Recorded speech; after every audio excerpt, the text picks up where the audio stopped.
The pre-crisis phase is actually where we have preparation and prevention.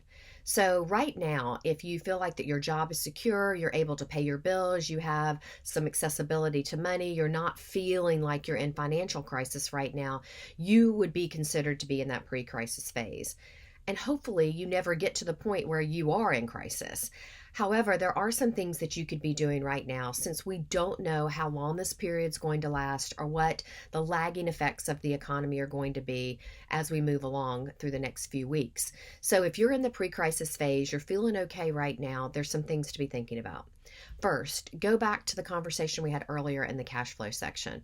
Is there any discretionary expenses that you could cut back on, eliminate, or freeze for the time being?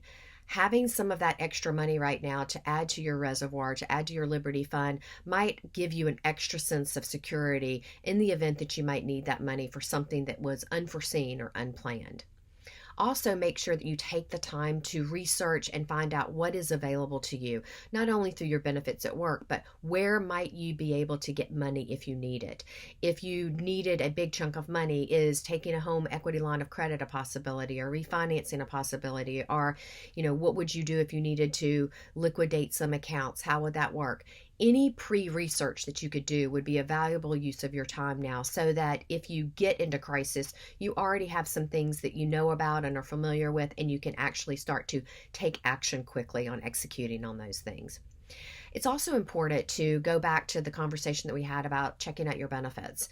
It's better to know what's available to you before you need it than be, on your way to the hospital and not understanding what your company's benefits are or what's even available to you. You might not be feeling well. You might not be able to be thinking about this right now. And so having some of this knowledge ahead of time would certainly serve you well. And it might even give you some peace of mind so that here's what I'm dealing with in the event that I find myself in crisis. Now, let's move on to what happens if you're in the middle of a crisis.